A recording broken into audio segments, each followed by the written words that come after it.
রিয়ান সবাই কেমন আছেন? আশা করি সবাই খুব ভালো আছেন। চলে এসেছি ফের লয়া ভিডিও লিয়ে একখানটা। মশলা পিষে নিয়েছি দেখতে পেলেন। এখন মাছগুলাকে সুন্দর করে ধুয়ে পানি ঝরিয়ে থেছিল।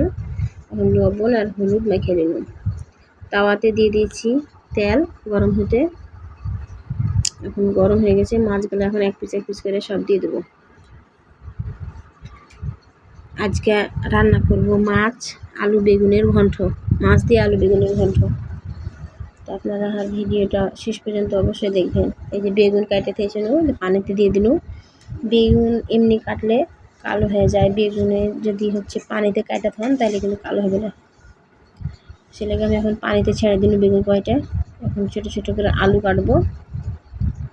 এইদিকে আমি মাছ ভাজা হয়ে গেছে, মশলা কষাচ্ছি। এখন পেঁয়াজ রসুন আদা জিরা বাটা দিয়ে দিয়েছি, মরিচের গুঁড়া হলুদের গুঁড়া ধনিয়ার গুঁড়া ইত্যাদি সব কিছু দিয়ে মশলাটাকে ভালো করে কষিয়ে নেব। এখন কষিয়ে নেওয়ার পরে যখন তেল বাড়াবে পরিমাণ মতন পানি দিয়ে দেবো।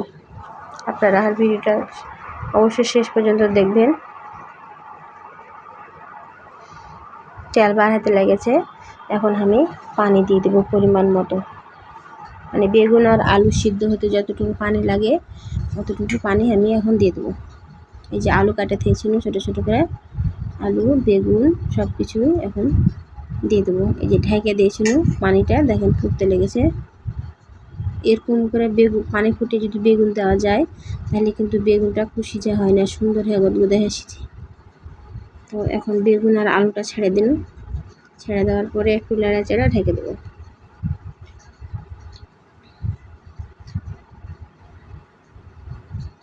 অত ভালো সুন্দর পরিপাটি করে ভিডিও দিতে পারি না বন্ধুরা, কিন্তু তারপরও আর ভিডিওটা আপনারা দেখবেন আর সুন্দর সুন্দর লাইক, সুন্দর সুন্দর কমেন্ট আর একটা লাইক আর একটা সাবস্ক্রাইব করতে ভুলবেন না, আর বেশি বেশি করে শেয়ার করে দেবেন।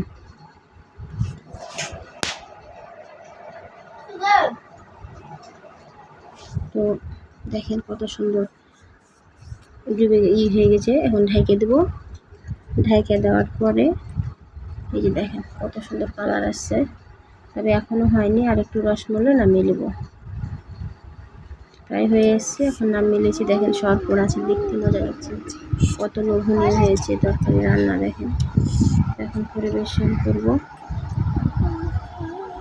আমার বেটা তো বেগুন খাবে না, শুধু আলু খাবে আর মাছ, আর বেটিটাও খায় বেগুন। যাই হোক, ছেলেপিলেকে সব রকম খাইয়ে অভ্যাস করাতে হয়, চেষ্টায় আছি, দেখা যাক।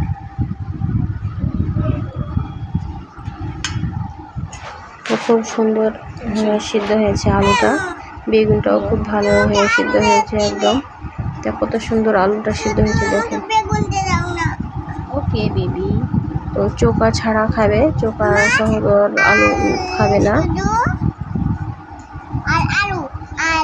মাছের কাটা বাছা সুন্দর করে আমাকে খাইয়ে দেবো।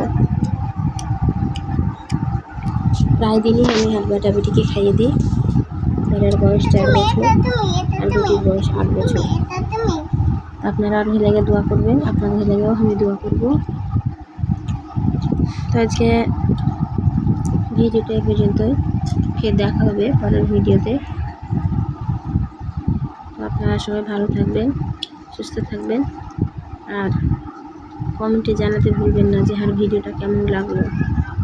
আর একটা যারা নতুন বন্ধু তারা অবশ্যই সাবস্ক্রাইব করে দেবেন। আল্লাহ হাফেজ।